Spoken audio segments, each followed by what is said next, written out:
Dans le Coran, il arrive souvent qu'Allah passe d'un sujet à un autre et que la connexion entre les deux ne soit pas évidente. Il peut par exemple parler de l'histoire d'un prophète et enchaîner en parlant de la foi ou du jour de la résurrection, sans qu'on comprenne le lien entre les deux. Et les critiques se servent de ça pour dire que le Coran n'est pas organisé. Et c'est vrai que la structure du Coran est unique. Il n'est pas organisé par ordre chronologique ou par thématique. Et les histoires des prophètes sont éparpillées un peu partout. On retrouve par exemple des épisodes de la vie de Moussa alayhi salam dans une dizaine de sourates. Et on peut se demander pourquoi Allah n'a pas tout rassemblé dans une sourate Moussa. Et l'une des raisons est que chaque épisode contient des leçons qui nous seront utiles à un moment et dans un contexte bien précis.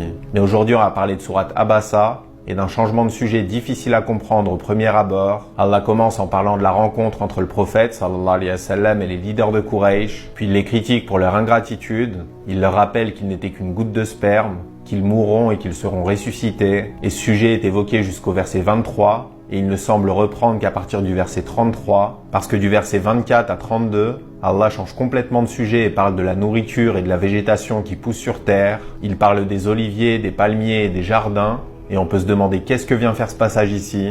Et Allah sert en fait de la nourriture pour démontrer l'ingratitude de l'homme. Et il fait aussi un parallèle entre la végétation et la vie de l'être humain. Il dit au sujet de la végétation, c'est nous qui versons l'eau abondante. Et dans la première partie, il dit qu'il a créé l'être humain d'une goutte de sperme. Les gouttes de pluie donnent vie à la végétation. Et l'être humain n'était à l'origine qu'une goutte de liquide. Puis il dit, nous fendons la terre par fissures pour faire sortir les plantes. Et dans le premier passage, il dit qu'il facilite le chemin à l'être humain lors de l'accouchement. La végétation sort du ventre de la terre et l'homme sort du ventre de sa mère. Puis il parle du développement des plantes en disant qu'il les fait pousser et qu'il en fait sortir des grains. Et dans le premier passage, il dit qu'il a créé l'homme et qu'il le fait passer par différentes phases. Puis la végétation meurt et retourne à la terre.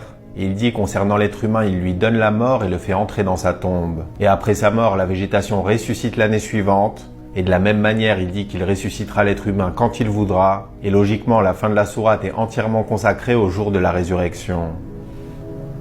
Qu'Allah nous guide. Salam alaikum wa rahmatullah.